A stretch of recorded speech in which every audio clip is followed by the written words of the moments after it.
Bicik Mirsa Pal TV, apa kabarnya? Dan balik lagi di program Jaksa Penyapa. Tentunya sebuah program yang dinanti-nanti karena bakal terus menunjuk ke insight-insight hukum. Ini pengetahuan-pengetahuan hukum dan juga pastinya tugas fungsi capaian kinerja dari para insan adiaksa yang ada di kawasan seluruh Sumatera Selatan ini. Bersama dengan aku Mang Cek Hagai. Dan aku Bici Asi yang bakal ngawani Mang Cek Biscek tentunya di Jaksa Menyapa. Jaksa Menyapa terus hadir memberikan literasi dan juga edukasi terkait tentang hukum. Dan seperti kata pepatah dari Sungai Jeruju, kenali hukum, jauhi hukuman. Iya, ya. Bukan Sungai Jeruju, apa Sungai itu? Musi dong. Oh, Kita kan Sungai Musi, Palembang iya, ya. bener. Masih dengan teman-teman dari Kejaksaan Negeri Kota Palembang, dan kali ini dengan tema intelijen dan pidana khusus. Ini merupakan dua pilar strategis Kejaksaan Negeri Kota Palembang dalam menjaga keadilan.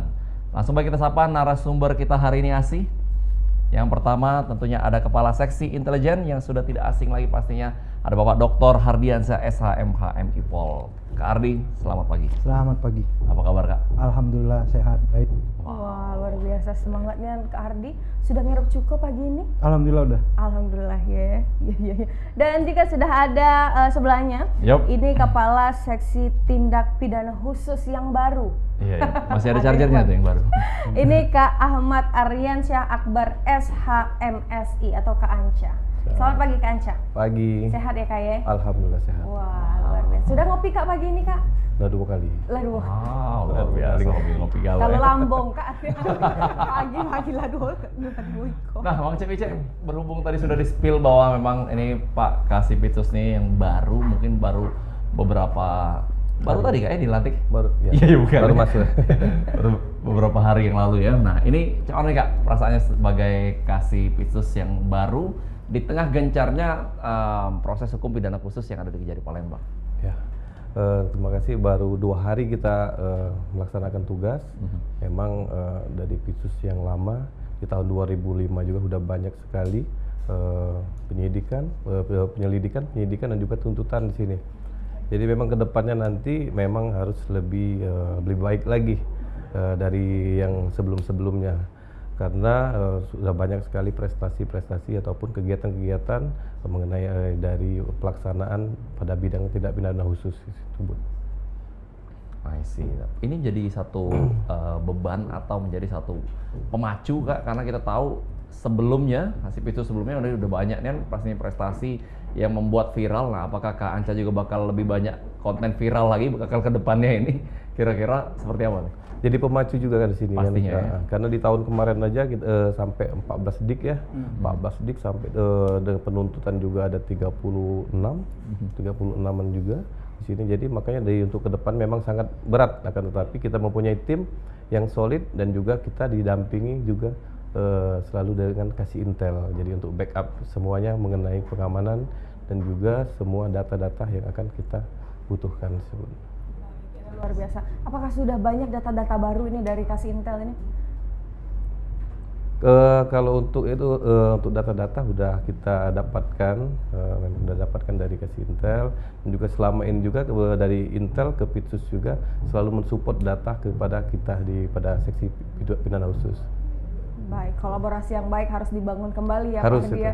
Apakah ini menjadi salah satu tantangan tersendiri nih dengan adanya reshuffle dari beberapa teman-teman dari insan adiaksa di Kejari Palembang? Kalau tantangan selalu, setiap hari itu adalah tantangan. Ya. Tapi alhamdulillah saya ditakdirkan Allah itu ketemu lagi sama orang yang saya kenal lama. Jadi istilahnya itu ngecunkannya lagi itu enak. Jadi dengan Aryo enak, apalagi ketemu Anca, saya harap ke depan juga lebih baik. Memang beban Kasipitsus adalah bagaimana menyamakan apa yang sudah dibuat oleh Kasipitsus sebelumnya. Tapi saya yakin dengan tim yang ada di Pitsus itu sudah sangat luar biasa, bisa support Kasipitsus yang baru Anca untuk menjadi lebih baik. Karena memang menggapai kemarin prestasi Kasipitsus lama itu bukan mudah, tapi bisa. Tapi lebih sulit lagi bagaimana mempertahankan posisi itu. Betul. Karena sudah penghargaan kita Kejari Palembang, khususnya penanganan pidana khusus itu bukan hanya penghargaan lokal, bahkan KPK memberikan penghargaan kepada Kejari Palembang. Jadi memang ini apresiasi luar biasa, tidak membuat kita jumawa, tapi malah menjadi pemicu kita untuk bisa lebih baik lagi di 2005 ke depan. Wah, ini luar biasa sekali ya. Ritme kerja yang begitu masif ini Kak Anca. Apakah ini sebuah tantangan baru? Karena di Pitsus sudah berapa kali kan di Pitsus, di bidang Pitsus, mungkin yang udah terbiasa juga kita dalam hal penanganan perkara di sini. Oke, baik, ini luar biasa sekali ya. Dengan ritme kerja yang sedemikian rupa, apalagi di Kejari Palembang ini sangat kerjanya ini sangat di akhir-akhir ini momentumnya apakah hanya kebetulan saja momentumnya berdekatan, dan juga ini terkait Pitsus. Terkait Pitsus ini Kak Anca, apakah ini menjadi salah satu, waduh ini berat nih kayaknya, atau menjadi beban tersendiri? Enggak, kalau untuk kita di Pitsus itu memang udah ada waktunya kita yang harus kita jalankan, mulai dari proses tuk sampai lead sampai dik juga sampai dengan eksekusi kan. Memang kita ada step by step kan gitu dalam hal melaksanakan tugas kita. Jadi memang ini bulan depan harus apa, minggu depan harus ada juga semuanya. Jadi masih banyak PR loh. Kalau PR pasti ada, di mana tempat kita pasti ada PR. Yang pasti kita juga harus menggali lagi dari yang sudah dilaksanakan, mungkin masih ada lagi yang harus kita kembangkan. Semuanya proses dapat berjalan dengan lancar. Luar biasa. Jangankan PR ya, sekarang ujian nasional aja balik lagi ya. Ujian nasional. Iya. Bukan cuma PR, ujian nasional dan kejuruan IPA, IPS sama bahasa. Balik lagi. Nah, Kak, lalu yang menarik adalah pidana khusus tadi, bahkan KPK pun ya memberikan penghargaan ya. Luar biasa, menjadi sorotan nasional berbagai kasus-kasus yang berkaitan dengan nama-nama besar ini. Kepala dinas, mantan wakil wali kota. Ke depan mungkin 2025 ini, apakah memang masih ada kira-kira bakal nama-nama yang akan membuat viral lagi karena memang ditangkap para pejabat ini? Kalau kita dari Intel sebagai bidang yang selalu mensupport, bukan hanya bidang Pitsus, Pidum, Datun, Bin juga, barang bukti juga kita support. Memang stretchingnya ada di bidang pidana khusus. Kalau kita di kejaksaan itu tidak pernah menarget ya, karena memang arahan Jaksa Agung, Pak Kajati, Pak Kajari, kita tidak boleh subjektif terhadap orang. Tapi yang kita lihat adalah perbuatannya, seberapa signifikan perbuatan itu yang membuat efek terhadap masyarakat, baik karena perilaku koruptifnya ataupun side effect negatif dari perbuatan koruptifnya. Jadi yang kita kejar itu, makanya amanah pimpinan kita dari mulai Jaksa Agung, Pak Kajati, Pak Kajari, itu bagaimana kita memberikan kebermanfaatan bagi masyarakat. Nah, straightnya di situ. Makanya beberapa kasus yang kita ungkap, coba lihat saja, teman-teman semua bisa lihat, itu pasti bernuansa menyinggung kemanfaatan terhadap masyarakat, PMI. Itu udah masuk ke dalam konteks kemanusiaan, yang itu berimbas besar sekali karena orang semua butuh akan darah, pelayanan terhadap ketersediaan darah, sehingga ke depan yang kita harapkan adalah perbaikan totalitas dari PMI ini, karena memang sangat-sangat dibutuhkan masyarakat, di mana itu menyangkut nyawa. Bukan lagi menyangkut harga, tapi sudah menyangkut nyawa. Kita berharap yang kita lakukan dengan Pitsus atas arahan Pak Kajari itu memberi efek domino yang positif, sehingga pelayanan publik, trustnya masyarakat kepada bukan hanya APH tapi terhadap pemerintah kota juga meningkat. Dengan apa tadi? Sudah kita buat cambuk di awalnya, ini ayo berbaik lagi, benahi lagi. Kita kasih orang-orang yang terbaik untuk duduk dalam posisi itu, taruh orang-orang yang amanah di dalam posisi itu, sehingga pemerintahan itu menjadi baik, masyarakat juga kan terpuaskan dengan pelayanan publik yang ada. Baik, dan ini juga menjadi warning tersendiri ya Kak ya, untuk bapak-bapak dan ibu-ibu yang memegang jabatan yang tentunya sangat in touch kepada masyarakat ya. Nah, terkait dengan intelijen Kak, bagaimana sih dari intelijen sendiri di bawah kepemimpinan Kakak untuk mendeteksi dini potensi dari pelanggaran hukum ini? Oke. Di dalam bidang intelijen itu kan fungsi pokoknya ada penyelidikan, pengamanan, dan penggalangan. Ada satu hal yang dilupakan, bahwasanya fungsi penggalangan itu lebih berat daripada fungsi keduanya. Yang lain bukan menganaktirikan, tapi fungsi penggalangan ini utama bagi kami di Intel. Kenapa? Karena mencari data fakta memang itu pekerjaan Intel untuk supporting bidang. tapi bagaimana menstabilkan keadaan, memberikan kondisivitas terhadap ritme pekerjaan yang dilakukan Pitsus, itu bidangnya kontribusi dari ritme penggalangan. Jadi memang bagaimana meningkatkan kinerja itu tidak terlihat tapi dirasakan. Makanya intelijen itu bukan memproduksi dulu. Kalau dulu intelijen juga memproduksi perkara kan. Kalau sekarang tidak ada. Jadi kita mensupport data, pengamanan kebijakan pimpinan, pengamanan pelaksanaan kegiatan di semua lini bidang, sehingga kita harus banyak nih berkomunikasi, duduk bareng dengan semua stakeholder, sehingga kita semakin banyak orang kita temui, semakin banyak informasi yang kita dapat. Dan bahan informasi itulah yang menjadi pelaporan kita pada unsur pimpinan dan juga rekan rekan sejawat, rekan bidang lain, untuk menjadi pertimbangan AGHT-nya. Ancaman, tantangan, gangguan, hambatan dalam setiap penanganan baik perkara maupun yang bukan perkara di dalam pelaksanaan tugas bidang. Oke, berarti selama ini kalau bagian Intel sendiri koordinasi dengan instansi apa aja nih Kak? Seluruh. Semua. Jadi semua stakeholder, baik itu pemerintahan, non pemerintahan, tokoh pemuda, masyarakat, agama, jadi semua lini. Wow. Semua lini. Makanya kerjaan Intel itu kita nggak bisa mantep di kantor karena informasi itu dikejar, dicari, dikumpulkan dan dilaporkan. Wow. Jadi jangan nunggu kejadian baru kita laporkan. Betul. Jadi bukan jadi ritme kerja intelijen itu bukan seperti wartawan. Ada peristiwa datang laporkan. Kalau kita enggak, sebelum itu kita harus tahu. Ya, kalau bisa dihambat kita hambat. Kalau bisa kita lakukan tadi proses penggalangan agar peristiwa yang berefek negatif terhadap penegakan hukum atau kinerja Kejaksaan Negeri Palembang bisa kita komunikasikan. Nah itu ritme kerja intelijen sebenarnya. Banyak gawe Kak Hardi ini. Betul, ini dari definition of WFA, work from anywhere. Iya benar. Tapi beberapa orang mengartikannya salah sih. Work from anytime. Makanya pas abis mudik kemarin lupa pulang. Bang Cemisha, kita bakal balik lagi masih bersama dengan kami di Jaksa Menyapa. Kali ini sesinya bersama dengan Kasih Intel dan juga Kasih Pitsus Kejari Palembang.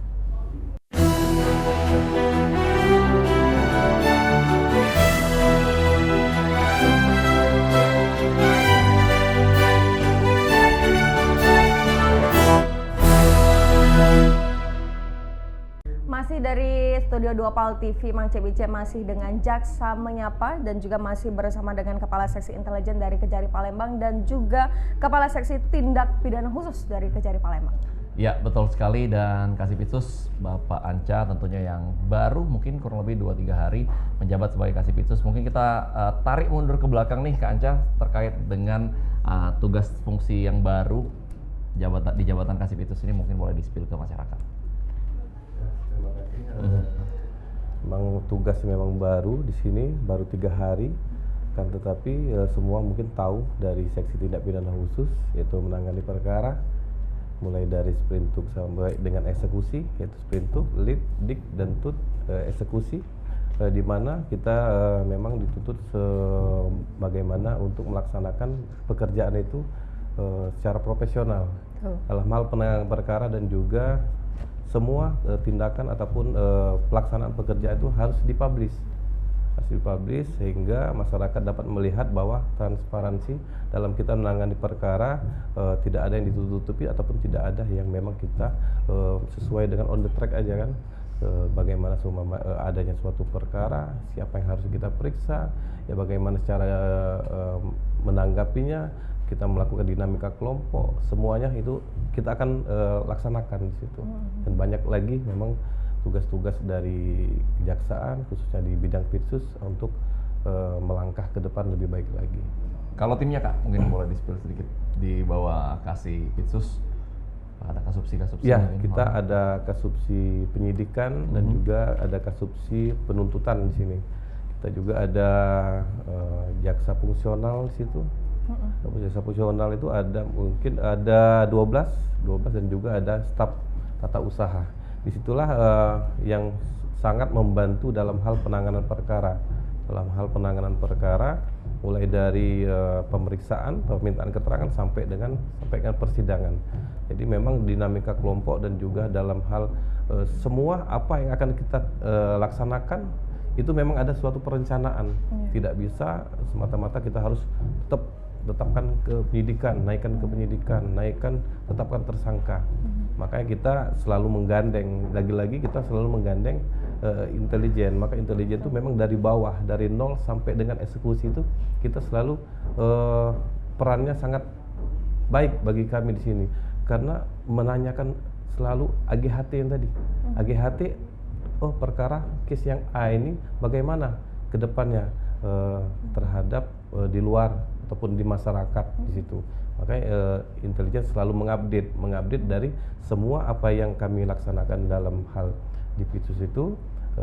Intelijen selalu mengupdate, oh kita harus ambil tindakan kayak gini, kita harus kayak ini di masyarakat, yang naiknya kayak gini, beritanya berbeda kan itu. Kita bisa mengkantar semua sehingga dalam proses pelaksanaan tugas berjalan dengan lancar itu. Oke, luar biasa ya. Nah, kalau kita bicara mengenai menjalankan tugas di pidana khusus, apa sih sebetulnya tantangan yang paling besar Kak dalam melakukan proses-proses hukum ini sendiri? Sebenarnya kalau tantangan terbesar itu sebenarnya nggak ada juga sebenarnya tantangan, karena udah merupakan suatu pekerjaan yang rutin kan, pekerjaan yang rutin. Akan tetapi kadangkala juga kita dalam hal melakukan pemeriksaan yang bersangkutan nggak bisa datang 1 kali 2 kali, sehingga kita dapat menghambat. Jadi efek itu menghambat dari pemeriksaan yang lain, karena kita kan satu kesatuan dari pemeriksaan 1 sampai dengan 10 itu harus memang kita mengetahui peran-peran masing-masing gitu, sehingga kita dapat menetapkan seorang tersangka ataupun meningkatkan proses dari lead ke penyidikan gitu. Jadi memang masih sesuai SOP aja. Ya, tapi cuma ada kendala aja kalau mengenai tantangan itu tetap ada kan, tetapi nyangkutnya mengenai percepatan dalam proses pelaksanaan tugas. Jadi, I see. Mungkin sedikit Kak Hardi mungkin bisa jawab juga nih ya terkait dengan ya kita tahu yang viral-viral kemarin, kita tahu Kak ada kepala dinas, ada mantan wawaku, pasti ini kan orang-orang yang punya nama besar. Nah, apakah memang tidak ada pressure, tekanan, intervensi dari pihak-pihak yang lain yang mencoba untuk ya melindungi dalam tanda petik oknum-oknum ini sendiri? Seperti apa Kak prosesnya? Kalau tekanan, pressure, kita terlalu munafik kalau bilang tidak ada. Ya. Tapi kita punya pimpinan yang punya integritas tinggi, yang punya kapabilitas hebat, Pak Kajari, Pak Kajati, Jaksa Agung bisa lihat sendiri, bahkan Indonesia sudah melihat dan membuktikan integritas pimpinan-pimpinan kami sehingga tidak goyah. Kami pun di bawah kuat, kenapa? Karena pimpinan kami kuat. Makanya tolak ukur apakah penanganan perkara ini akan berjalan baik, bebas dari intervensi, jawabannya adalah apakah yang menanganinya punya integritas atau tidak. Derasnya intervensi itu pasti selalu ada, tapi bagaimana komitmen kita dalam penegakan hukum, bukan hanya kita secara kelembagaan kuat, tapi juga secara personal pun harus kuat. Kalau kita mau bersih tapi kita nggak bersih itu susah. Kalau kita mau berkomitmen menegakkan hukum tapi kita punya komitmen lain di luar dengan berbagai kalangan, itu akan berat. Jadi bagaimana mempertahankan integritas itu sulit, berat, susah memang. Kan kita akan dihajar dari berbagai lini, mencari celah, kelemahan kita segala macamnya. Nah, jadi bagaimana menutup kelemahan yang mempertahankan integritas itu, menjaga nama baik, marwah, seperti tadi Pak Jaksa Agung, baru pagi tadi kami silaturahmi secara virtual dengan Pak Jaksa Agung menyampaikan jaga marwah institusi, jaga profesionalitas, jaga integritas, karena itu kunci utama.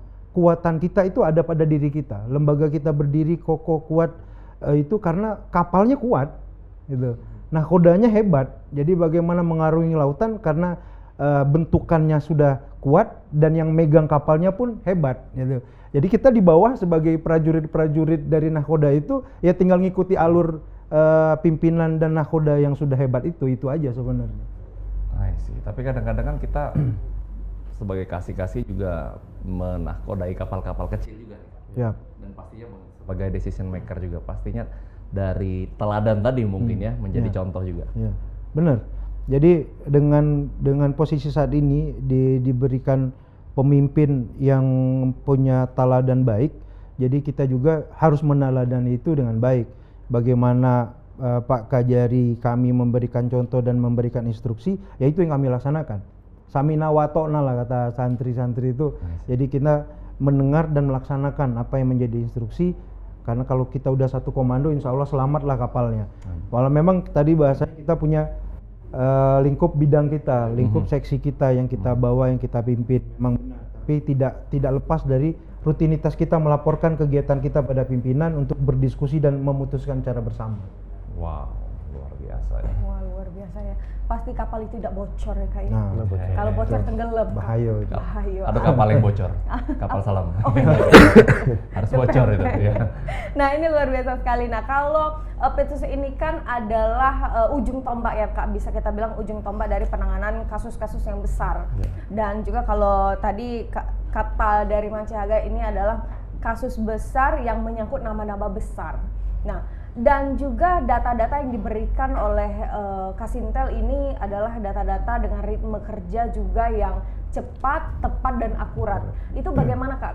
Cara Kakak untuk beradaptasi dengan cepat dan juga ini menemukan karakter-karakter baru juga di Pitsus Kejari Palembang itu bagaimana Kak?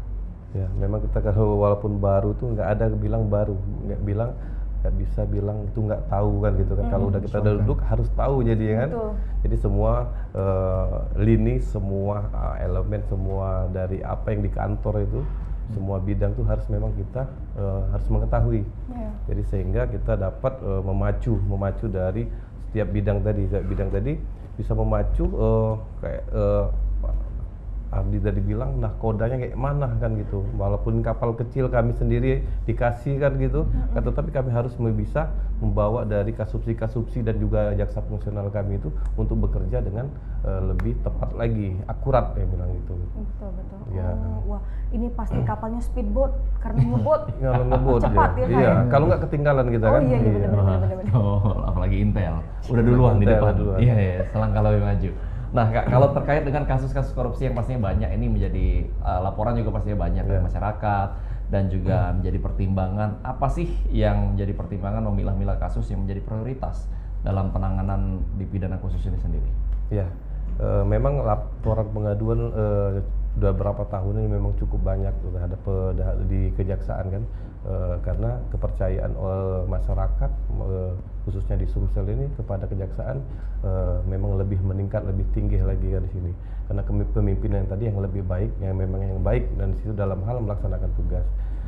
Dari kita memilah dari semua laporan pengaduan itu, semua laporan itu tidak harus kita laksanakan. Karena kadang-kadang juga laporan itu hanya semata ada kepentingan tersendiri kan itu. Betul. Sementara kita harus melihat dari aturan apakah memang layak untuk kita telaah, kita buatkan pendapat, kita tindak lanjutin dengan cara kita melakukan klarifikasi terhadap terlapor tadi kan itu. Jadi tidak semua laporan itu kita tindak lanjutin, tetapi sesuai dengan aturan yang mana memang memenuhi kriteria, baru itulah bisa kita telaah, bisa kita tindak lanjutin di situ. Oh iya benar, karena harus jelas ya Kak. Harus jelas, ya. Betul. Jangan sampai kita menangani laporan itu ternyata nggak ada ini penanganan perkara ini, tidak ada pekerjaan yang ini di tempat kami kan. Nah itu susah juga kita kalau udah menerbitkan surat. Betul, karena itu menyangkut marwah dari institusi ya, seperti yang sudah di-mention sama Kak Hardi tadi. Nah Kak Hardi, kalau ngomongin tentang kolaborasi ya, terus itu tadi Kak Anca sempat mention tentang pelaporan. Nah, kita ngomongin tentang whistleblower, Kak. Itu bagaimana Kak? Cara Kakak untuk mendeteksi bahwa ini pelaporan dari whistleblower yang boleh kita bilang surat kaleng dan lain sebagainya. Ini harus kita lanjuti atau tidak gitu? Oke. Ini juga momentum nih agar masyarakat tahu. Jadi setiap yang melaporkan itu dilindungi. Jadi identitasnya, orangnya itu dilindungi. Jadi jangan takut melapor. Jadi jangan sampai melapor tanpa identitas, tidak memenuhi kriteria seperti Kasih Pitsus sampaikan tadi kan ada standar minimum pelaporan itu. Kalau dia melaporkan walaupun faktanya itu benar, akhirnya nggak ditindaklanjuti karena pelapornya nggak jelas, no name. Jadi kan. Nah, jadi harapan kami dengan media ini, dengan forum ini menyampaikan jangan takut melaporkan kalau memang ada fakta dan itu kejahatan yang harus kita ungkap, yang itu berefek tadi ya, berefek terhadap kemanfaatan bagi masyarakat, baik itu ada kerugian negaranya atau side effect lain yang bernuansa peningkatan pelayanan publik yang akhirnya menjadi efek baik terhadap pemerintahan, jangan takut, jangan sungkan, karena setiap pelapor pasti kita lindungi. Nah, mekanismenya pun ada. Jadi kebanyakan orang nih dia tahu fakta, tapi takut ngelapor, nanti saya diincar, nanti saya jadi korban, jadi nah gitu itu ya, enggak. Kira-kira udah ada sarananya, undang-undangnya sudah ada. Dan kita pun nggak boleh mengungkap pelapornya apapun alasan, karena itu menyangkut rahasia jabatan. Makanya setiap laporan itu seperti Kasih Pisu sampaikan tadi, selalu kita telaah. Bidang intelijen itu pasti diperintahkan Pak Kajari, telaah dulu, cek dulu, bener nggak orangnya mana, faktanya ada nggak, bener nggak ada nilainya. Jangan sampai tiba-tiba dilanjutin, objeknya salah, subjeknya salah, hilang waktu kita. Akhirnya, nah yang paling penting itu kita jangan zolim. Jadi lihat, baca betul laporan, jangan sampai menjadi subjektivitas kepentingan orang. Kami atas perintah Jaksa Agung, Kajati dan Kajari sudah diwanti terus. Jangan sampai ada penanganan perkara dan itu hasil sortiran atau settingan orang. Jangan sampai itu, karena kita tidak boleh zolim. Apapun alasannya, kita tidak boleh zolim. Bukan subjektif orangnya, tapi ingat fakta perbuatannya. Berarti jangan ada pelaporan yang tendensi lain ya, kayak dendam dan lain-lain ya. Oh, ini luar biasa sekali. Iya, ini makin seru Mang Cek. Kita ngobrol dengan Pak Kasih Pisus dan juga Kasih Intel Kejari Palembang. Masih ada segmen ketiga, kami bakal balik lagi dengan tentunya obrolan topik yang lebih seru lagi. Jangan kemana-mana, tetap di Jaksa Menyapa.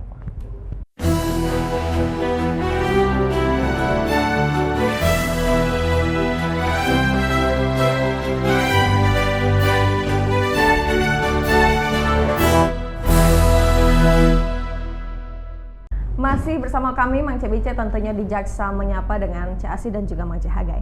Betul, kita masih ngobrol-ngobrol, tadi sudah 2 segmen berlalu, ini bersama dengan Pak Kasih Pisus dan juga Pak Kasih Intel dari Kejari Kota Palembang, yang mana kita tahu nih Mang Cek Bice luar biasa capaian kinerja dari bidang Pitsus dan juga pastinya ini karena supporting dari bidang Intel ini ya. Kak, kita izin ngobrol-ngobrol lagi di segmen ketiga. Nah, kalau dari Pitsus Dewa ini Kak Anca, ada strategi-strategi khusus ya yang dilakukan dalam mungkin mempercepat kasus-kasus korupsi yang cukup besar lah, big fish lah bisa dibilang? Kalau strategi kita banyak sih memang strategi itu, karena memang sangat penting melakukan strategi. Kalau enggak ketinggalan kita kan. Memang banyak personil, memang banyak jaksa di situ. Akan tetapi kita harus memang apa yang harus tujuan awal itu kan. Tujuan awal, makanya kita melakukan dinamika kelompok, melakukan briefing, rapat, dan juga dalam hal pengumpulan data. Jadi dalam hal pengumpulan data itu juga kita harus cepat. Jadi pembahasan itu kami terlebih dahulu. Sebelum melakukan pemeriksaan kita harus mengetahui dulu kan. Jangan sampai kita memeriksa orang nggak tahu kan apa yang harus diperiksa. Nah itu jangan sampai ketinggalan kayak gitu. Jadi memang bahan ataupun data itu memang harus lebih dulu. Bahan data lebih dulu kita pelajari, baru kita panggil si A, panggil si B kan gitu. Jadi makanya kita lebih cepat dalam hal melaksanakan pekerjaan tadi.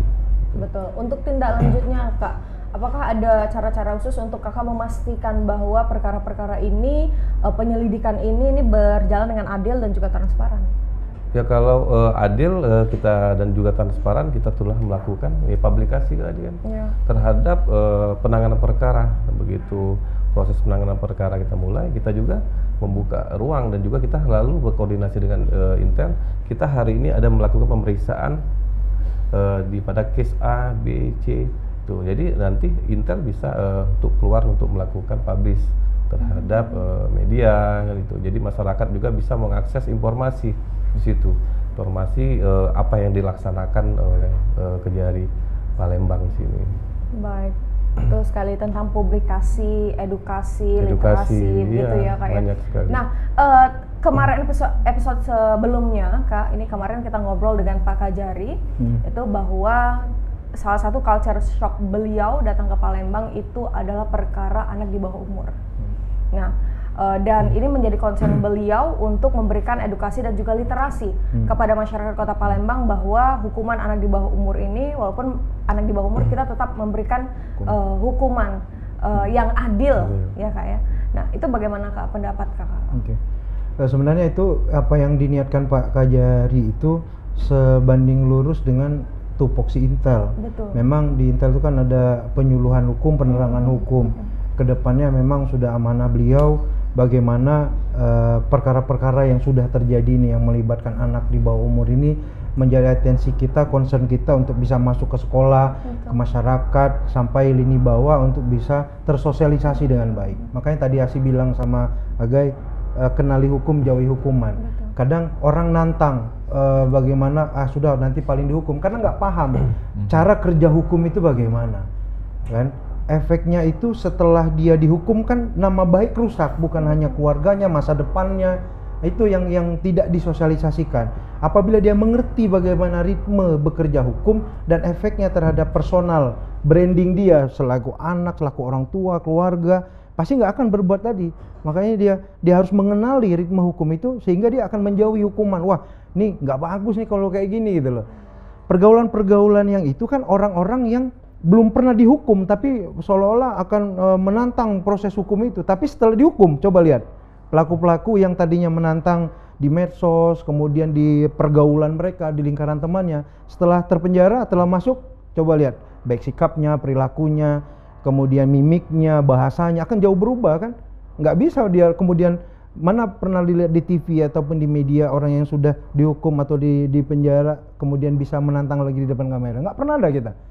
Iya, karena mereka baru sadar, oh kayak gini ya ritme hukum itu bekerja. Jadi saya jadi malu. Nah, karena sosialisasi kita belum gencar ke sana, makanya Pak Kajari ini menekankan, coba Asintel terjun ke lapangan, buat konsep, buat pool data, pool bucket, zona mana yang harus kita dahului untuk melakukan hukum penkum, penyuluhan dan penerangan hukum ini. Sehingga itu memang tadi dirasakan kemanfaatannya, biar hukum itu dikenali oleh masyarakat. Dan ini akan berjalan Kak ke depannya? Harus berjalan. Karena kita lihat ini keprihatinan ya, bagaimana seorang anak bisa memperkosa, seorang anak bisa membunuh. Nah, itu kan harus dilihat cara pergaulan mereka, lingkup sosialnya, lingkup keluarganya. Bila perlu itu kita akan sajikan proses penelitian. Ini kenapa, bagaimana, dan kita harus apa? Ini generasi muda kita loh, cikal bakal negara ini ke depan. Kalau kita nggak aware terhadap cikal bakal bangsa ini, terus nasibnya ke depan bagaimana? Kalau kecilnya udah seperti ini. Nah, itu harus jadi poin pemikiran. Bahkan Presiden kan sudah mencanangkan makan gratis, peningkatan gizi itu kan awareness. Kepedulian negara. Kita punya tunas-tunas bangsa yang harus sehat, harus kuat, baik mental maupun badannya. Nah, kita orang hukum yang punya tupoksi sebagai fungsi intelijen sendiri untuk penerangan penyuluhan hukum, mendobrak itu juga secara sama-sama. Kalau bagaimana mengkuatkan mental itu kan dengan pemahaman. Kalau kita ke psikolog, yang dijelaskan itu kan meluruskan pemahamannya terhadap pemahaman yang salah dari pribadinya. Kamu mau bunuh diri nggak kayak gitu, hidup tuh kayak gini gitu loh kan. Nah, begitu juga kita sebagai aparat penegak hukum tidak melulu menceritakan hukum itu sekian tahun. Bukan begitu. Nanti kamu dihukum, bukan hanya kamu yang rugi. Nama baik kamu ke depan nggak bisa kerja. Ya, misalnya kamu mau nikah, dilihat sama calonnya, wah mantan napi, nah kan jadi tercoreng. Akhirnya masa depan nggak bagus. Nah, efek-efek domino itu yang harusnya diceritakan kepada anak-anak pelaku yang teenagers lah, terutama yang mereka memang belum masuk ke dalam ranah bagaimana hukum itu, mekanisme hukum itu bekerja gitu. Berarti konsepnya bakal ke sekolah-sekolah nih. Oh iya. Kemarin kita udah sekolah. Cuman bahasanya mungkin penerangan bagaimana narkoba itu bahaya. Tapi ke depan ini arahan pimpinan, kita harus menggandeng ahli psikolog yang kita undang. Kemudian ahli sosial kemasyarakatan kita undang. Kita punya kampus keren loh di Palembang ini. Kita punya sumber daya resource yang luar biasa yang harus kita gandeng tangan sama-sama untuk menularkan ilmu pada masyarakat. Itu kan bentuk pengabdian masyarakat juga. Betul. Yang dilakukan oleh kampus. Kalau kita bisa seiring sejalan, kan ini sudah ada MOU nih. Jadi kita bagaimana memprogram itu untuk bisa rolling sama-sama dengan kewenangan yang kita miliki. Betul, dan itu memang harus jadi concern kita bersama ya. Bahkan di Netflix sudah ada filmnya Kak, Adolescence. Iya. Oh, iya, Bagaimana seorang teenager Benar. usia SMP udah bisa melakukan kejahatan bahkan pembunuhan. Ya. Luar biasa. Dan ini kita fokus ke akibatnya, efek Yap. domino yang akan terjadi ya. Dan ini nasib bangsa, bukan hal sepele. Betul. Anak ini kita kan akan habis, akan silih berganti, umur akan bertambah, yang diganti Betul. oleh angkatan-angkatan muda selanjutnya seperti itu. Kalau kita nggak mempersiapkan, bangsa ini nggak aware terhadap generasi mudanya, berarti kan mengabaikan nasib bangsa ke depannya harus seperti apa. Sepakat. Setuju sekali Kak. Berarti kalau dari Kak Hardi sendiri nih sebagai kasih intel, apa harapannya tentunya dalam peran intelijen dalam menjaga keadilan di tahun 2025 di samping juga mungkin melakukan penyuluhan hukum tadi. Oke. Terima kasih. Kami di bidang intelijen sebagai supporting, bidang yang mensupport seluruh bidang, seluruh seksi yang ada di Kejaksaan Negeri Palembang dan juga mengamankan seluruh kebijakan yang sudah diputuskan oleh pimpinan kami Kepala Kejaksaan Negeri. Di tahun 2025 ini kita memang sudah planning, sudah punya anggaran yang sudah ditetapkan oleh pemerintah pusat dan sudah kita targetkan per triwulan apa yang menjadi capaian kinerja kita ke depan. Kami tetap akan selalu memberikan support data kepada Pitsus, support data kepada bidang lain untuk penegakan hukum dan juga memberikan informasi mengenai ancaman, gangguan, hambatan, tantangan dalam setiap proses penanganan perkara maupun yang bukan sifatnya penanganan perkara, sehingga apa yang menjadi kebijakan pimpinan dalam penegakan hukum yang sudah menjadi roadmap-nya Kejaksaan RI, roadmap-nya Kejati, roadmap-nya Kejari itu bisa berjalan sesuai dengan yang diharapkan pimpinan. Terakhir, kami juga menghimbau masyarakat dapat berperan aktif nih kepada kejaksaan. Kejaksaan ini sudah membuka diri, Ya. bukan lagi gedung yang ditakuti, bukan lagi person yang harus dijauhi, tapi didekati untuk mencari, untuk menjawab pertanyaan yang sekiranya itu tidak bisa dijawab. Kami punya pelayanan hukum gratis, Betul. gratis. Manfaatkan itu, karena kami sudah dibayar negara untuk menyampaikan apa yang kami tahu, apa yang kami miliki, sehingga masyarakat menjadi tahu hukum dan menghindari hukuman sebesar mungkin, efeknya seluas mungkin. Di media ini juga, di dalam forum Jaksa Menyapa juga, arahan pimpinan bagaimana ke depan kita meningkatkan forum-forum lain yang bisa menjadi forum diskusi kita dalam memecahkan masalah, menjadi bahan antisipatif terhadap set efek negatif berbagai masalah Ipolik, Sosbud, Hankam yang berimbas pada penegakan hukum khususnya maupun bidang kewenangan tupoksi di bidang lain, sehingga masyarakat tuh nggak dimanfaatkan dalam tanda kutip oleh oknum. Sehingga kenapa? Karena mereka bisa tanya langsung kepada aparat penegak hukum. Jadi kami juga di bidang intelijen, ada juga bidang datun kan memang udah ada ranahnya untuk melakukan penyuluhan penerangan hukum, sehingga itu dimanfaatkan sebesar-besarnya oleh masyarakat, sehingga kami juga yang hadir terus menerus dalam Jaksa Menyapa ini, dalam program ini memberikan kebermanfaatan bagi masyarakat. Tidak hanya kita diskusi dalam forum TV, tapi juga di darat juga kita bisa dipanggil, diajak komunikasi, diskusi, berkolaborasi, sehingga tujuan negara yang menjadi tujuan pemerintahan juga tercapai dengan baik. Wah, ini luar biasa. Karena memang Kejari ini sudah bertransformasi ya Kak ya. Sangat. Ya, jadi ini sangat-sangat sudah terbuka, sudah ada konsultasi gratis Iya. juga. Apapun permasalahannya jangan sampai dibodoh-bodohi oleh oknum. Iya. Dengan mungkin tujuan memperkaya diri sendiri atau mungkin tujuan diri sendiri gitu ya. Nah, beralih ke Anca nih Kak, apa sih kinerja dan juga harapan dari Pitsus Kejari Kota Palembang ini untuk di tahun 2025? Di tahun 2025 ini harapan kami dalam hal penanganan perkara harap menjadi yang lebih baik lagi. Yang sudah baik kita tingkatkan menjadi lebih baik. Yang fokus kami itu terutama pada penyelamatan keuangan negara. Itu fokus kita, jadi balance dari penanganan perkara kita dan juga apa yang menjadi pemasukan bagi negara, sehingga dapat digunakan lagi untuk semua masyarakat di Indonesia. Oke, luar biasa. Kita doakan tentunya baik dari bidang Pitsus dan juga bidang Intel terus bersinergi dan makin maju pastinya, memberikan keadilan dan juga rasa adil bagi seluruh masyarakat yang ada di Palembang khususnya. Kak Hardi, Kak Anca, terima kasih atas waktunya. Luar biasa, banyak sekali insight-insight baru yang kita dapatkan, dan juga Bang Cek Bicek Mirsa Pal TV juga pastinya banyak dapat pengetahuan-pengetahuan baru. Betul sekali Mang Cek Hagai, dan juga Mang Cek Bicek itulah tadi Jaksa Menyapa bersama dengan Kepala Seksi Intelijen dan juga Kepala Seksi Tindak Pidana Khusus dari Kejaksaan Negeri Kota Palembang. Sinergi antara kedua bidang ini menjadi fondasi penting bagi Kejari Palembang untuk menciptakan lingkungan yang bersih, tertib, dan berkeadilan bagi seluruh lapisan masyarakat di Kota Palembang. Terus saksikan Jaksa Menyapa Mang Cek Bicek, karena di setiap episodenya, setiap sesinya akan ada tentunya pengetahuan-pengetahuan hukum dan juga insight-insight baru untuk kita seluruh masyarakat Sumatera Selatan. Saya Hage Kainde. Saya Asih, sampai jumpa.